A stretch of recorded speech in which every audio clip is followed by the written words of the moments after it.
My name is Dustin Wheeler. My family calls me Duck Duck, and my love of wine created the Duck Vine. The joy and passion I have is a bottle of knowledge I want to share with you. Let me be your favorite sommelier and pour you a big glass of edutainment so you can sit back, swirl it, sniff it, and sip it as we ducks fly together through the wine world. Let's duck and go. Hello, everybody. Welcome in. It's summertime. It's hot. And if you're in my neck of the woods, aka the U.S., we're getting ready for a little holiday called the 4th of July. A very famous holiday for us in the Northern Hemisphere in the U.S., celebrating independence, but also comes with it a great day to gather with friends and family and grill out or barbecue or whatever you call it. But typically, when we think of these events, we think beer. We think some fun frozen drinks because it's hot.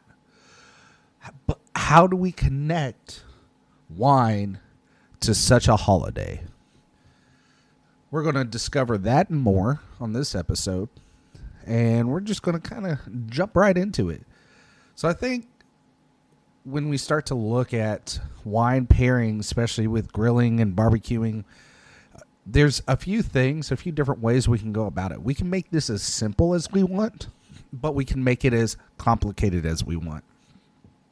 However, I think there's one rule to this pairing that above all else is the one thing that we need to be distinctly aware of no matter what kind of wine or what kind of food we are having. Like I talked about, we're outside. We're having fun. It's hot. We got some water sports going on. We're by the pool. Maybe there's a sprinkler. So what's that telling us about ourselves right then? We're trying to cool ourselves down. We are temperature aware. So the worst thing that you could do in this scenario, especially if we're pairing with wines, is ignore what's going on around and ignore the temperature. It's a hard adage here because we've been trained so much that whites need to be cold and reds need to be room temperature. But what is really room temperature? What are we talking about when we say this red needs to be served at room temperature? We are in that 65 to 70 degree range. Room temperature is not today's room temperature. When they were talking about room temperature, medieval castles, especially in the olden days where they'd be cold and damp, 65, 70 is a great location for reds to be. Even more so if we're in a hotter environment, we want to cool those suckers down a wee bit more.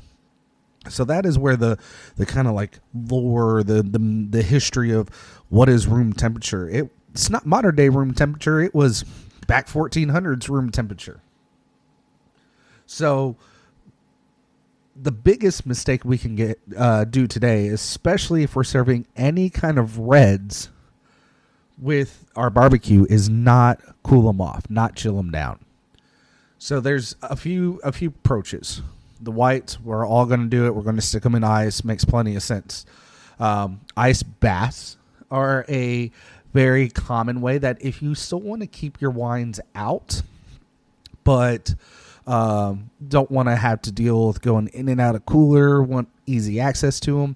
If you find some kind of a bucket, like a tub, and you throw some water in there and then throw some ice, it'll keep that water temperature relatively cool and then also keep those red wines cool as well. So if you don't have a tub and all you're working with is a cooler, there's a couple ways you can do this. You don't want to like just shove the reds down in the ice. You can if you want to. Again, delicious doesn't need explanation. So if that's how you find it the most delicious, you go ahead and do it. But if you get like a hand towel or something like that, put a little water on it and put it right on top of the ice and then set the reds on top of that towel and have that inside your cooler, it's going to take that the temperature of the ice into that watery towel, transfer it to the wine without getting super overly chilled off. Just nestle it right on top. No need to push it down into the ice. So first and foremost, no matter what you take away from this podcast, if you're going somewhere and you're taking some wine with you, make sure it's the right temperature. Wine doesn't ruin this fast, but also think about if it's out in the open and in the sun, hence why a lot of wine bottles are tinted. Sun does have an effect on wine, and it's not just the temperature. Over time, the sun can actually break down wine. So even if it's just for a couple hours, we want to be aware. It's a good reminder not to stick your reds just straight out in the sun. Talking now, since we've really hammered down what temperature or what we need to be aware of first and foremost, let's talk pairings. So there's a couple really quick, simple things to go with. If you're like, Dustin, I ain't got time for this. Family's on their way. I'm in a rush. I can't listen to you for 30 minutes. Tell me what I need to know right now. Other than temperature, your go-tos are going to be rosés and sparklings. That is an all-time easy pair with barbecue. Super simple. There's a couple of other basic wines that just go well with barbecues, like Chenin Blancs, Gamay. If you're in that realm, you got a white, you got a red, and any of your sparklings. If you got to run to the store, there you go. I hope you enjoyed.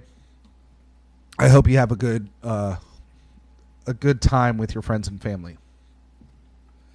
If you want to be more intentional, though, if you really want to break it down, what are we going to look at? There's a few things. Obviously, what are we cooking is going to be a big one to talk about. Are we doing pork? Maybe pulled pork sandwiches, pork chops. Are we doing beef?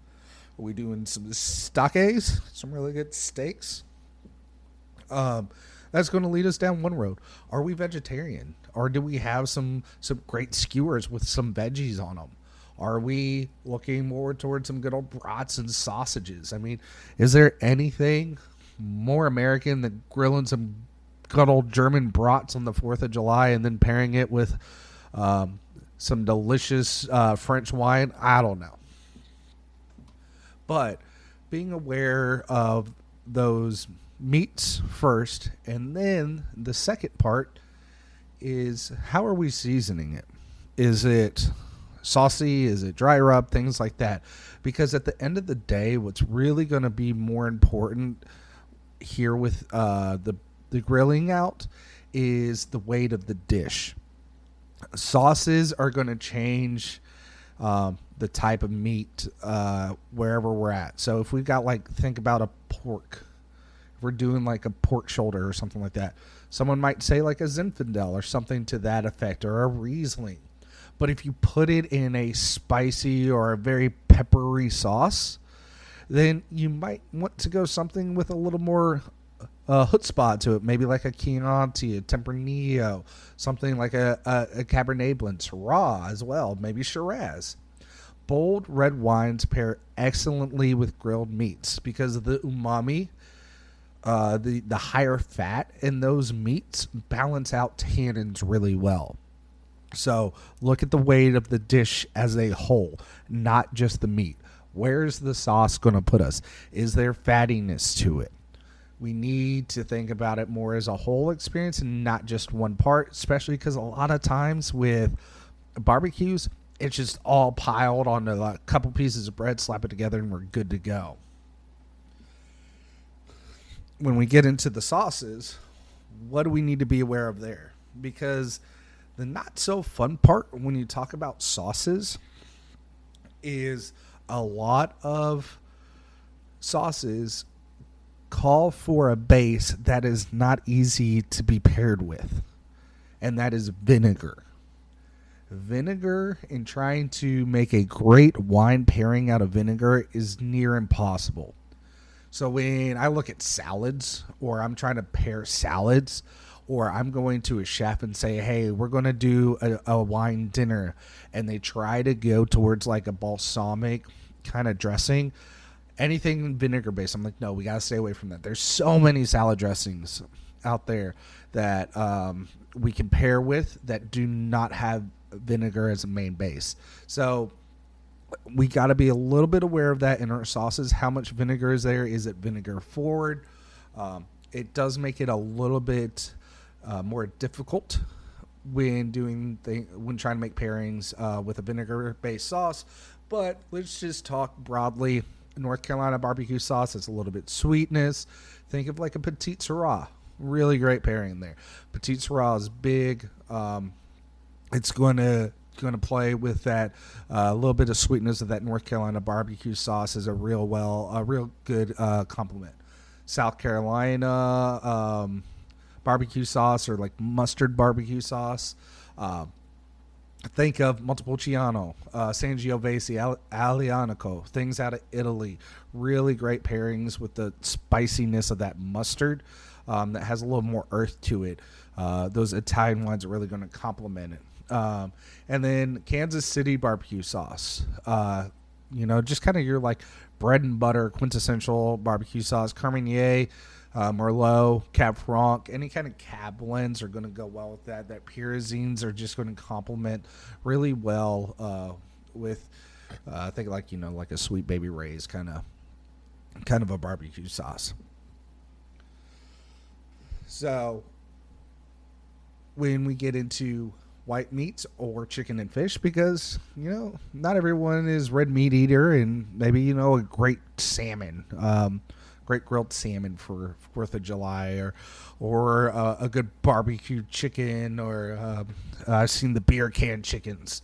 So what are we going to be looking for those? Full flavored whites and rosés. Again, we're thinking of the weight of these dishes. If they're going to be on the grill, think of those char marks. Think of some of those seasonings that are going to be around it, that smokiness that's going to get into the food.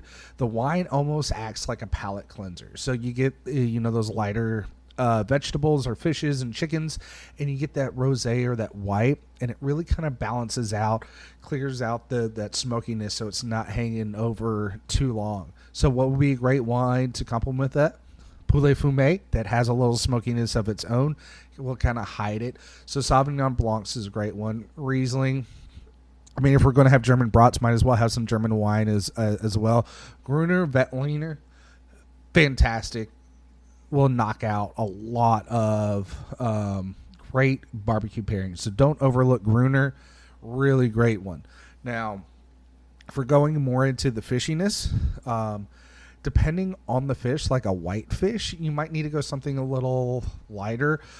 Maybe on the heavier side, you could say like an Haute Chardonnay that does have some butteriness to it, but like a Vino Verde, Verdejo, something like that with a white fish. Now, if you get into that salmon, Beaujolais is a great one. Great chilled red, especially for grilling out, again, because temperature is so important. So Beaujolais does really well with it. Beaujolais Nouveau, Gamay. That's going to be a fantastic pairing. And, of course, your rosés. Rosés with salmon, just chef's kiss, right? Now, we talk about some quintessential simple pairings or dishes that we may have or see at every kind of cookout, because it's not always just about the meat. I know a lot of people go to the meat, but sides are also just prevalent. I know a lot of times when I'm going to barbecues, the sides are really what sets it off. Like, I love a good hamburger or a hot dog, but we've all tasted that. The sides, the mac and cheese, the potato salad, the coleslaw, the baked beans. So what are we looking at with all of these kind of dishes? They've got kind of that stick to your rib kind of dish going on, where it's got a little more heft to it because of the sauces that these are in. It's not just, here's a piece of zucchini. We may venture into that territory with some like vegetable skewers, but it's not just one simple like little, oh, here's some steamed broccoli. It's gonna have some oomph to it. It's gonna have some weight to the dish. So rosés, again, just phenomenal. Look to Provence, especially a lot of Provence rosés have this little bit of sailing character, so a little bit of saltiness to them. You find one of those Provence rosés, they're going to go really well with some of these grilled dishes with these little bits of saltiness to kind of enhance the flavor. But especially if you're having any kind of vegetable heavy or seafood at your cookout, rosé, rosé, rosé, Provence rosé, Provence rosé. Say it with me, Provence rosé. But let's go down for a few quick classic cookout dishes. Barbecue pork. Barbecue pork typically has a sweeter sauce. So if you're smoking some pork, you get a sweet barbecue sauce that goes with it. Honey barbecue, maple, sweet baby rays, so on. Zinfandel or Rieslings.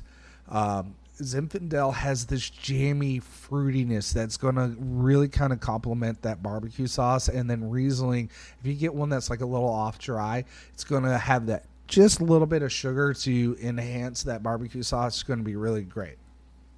But about a barbecue where people are going all out and breaking up the steaks. So Sangiovese, a great option here. So for spicy, like black peppered steaks with a little bit of A1, medium-bodied Sangiovese or a Tempranillo has some of those cherry notes, herbal flavors that's going to go well with it. Think about like an herb-based steak. Those two wines have a little bit of that earthiness to them. And you'll also find super high-quality Sangioveses and Tempranillos that don't break the bank. So sometimes we can get carried away with our cabs and stuff. Head on over to the Sangioveses. You'll love it, trust me. Grilled chicken, we talked about. Sauvignon Blanc, great recommendation, as well as Vino Verde. Summertime crowd pleaser. And if you want to flex a little bit of your wine knowledge to some of your friends, break out something like a Vino Verde that they've maybe never even heard of and be like, wow, this is really good. So very, very great wine to go with it. Speaking of something a little bit lighter, those veggie skewers, maybe that have those steaks with them. Chenin Blanc. You know, a lot of times people, like we mentioned earlier, they're looking at the meats, but vegetables are still showing up, and they can have the potential to be the star of the show. So I really recommend Chenin Blanc. Fantastic white example. Look towards Vouvray or South Africa. South Africa has just been punching way above its weight and just putting just phenomenal examples of Chenin Blanc. You might have just heard a lot about Chenin Blanc recently, like in our last episode where we talked about the Loire Valley. Chenin Blanc being in Vouvray in the Loire. Some great examples. But if you're trying to go a little bit more wallet friendly, don't just skip on by old good South Africa for some really great Chenin Blanc examples. So if none of those really kind of tickled your fancy, I'm just going to rattle off some things. See if any of these are what you may have on your menu. Some quick pairings with some great wines. And then we'll send you on your way so you guys can enjoy your family, enjoy your friends, and enjoy your barbecues. I hope this has been a quick but informational driven podcast. Make sure you guys have a great experience cooking out with your friends and family and really having some great wines to go with it. So steaks. If you're grilling out steaks, look Malbec, Shirazes, really great. Burgers, Zinfandel, Grenache blends, things coming out like the Côte d'Aron. Cab Sauv is great for burgers. Sausages, Tempranillo, Gamay, Pinot Noirs. Barbecue chicken, maybe a little warmer climate Chardonnay, something out of California is another great option. Pork chops, Valpolicella, Barbera, with that great acidity, go with that fat. Rieslings or some dry rosés. Salmon, maybe think of a sparkling rosé. We talked about a couple other options for salmon. sparkling rosé. Pinot Gris over Pinot Grigio. Pinot Gris, fuller body, rounder flavor than the sharpness of a Pinot Grigio. Chilled Pinot Noir, another option for red served at the right temperature. Sardines, Albareños, Pickpool, some great examples there. And then finishing on vegetables, again, Chenin Blanc. Dry rosés is a great option, as well as Gamay. If your veggies are going to have a little more to them, if they're going to be really hard grilled, Gamay is a great option there. I hope you guys really enjoyed this. I hope you enjoy your 4th of July. If you did end up choosing any kind of wines after listening to this podcast, I'd love to see a picture of what you picked and what you paired it with. So if you want to send us any of your pictures from your celebrations over on social media, please feel free to do so. To all of our international listeners, thank you for sticking through us. I know right now this isn't necessarily the best time for you guys to be having barbecues. Especially in the southern hemisphere. But if you bookmark this or remember it for the future, please don't hesitate to also tag us, the Duck Vine, on Twitter and Instagram. We love to see what you guys are drinking, and hope that this helps you make some decisions while you're in those stores. As always, I hope you had fun. Maybe you learned something, but the most important thing, we got to drink some wine. We'll see you next time. Bye-bye.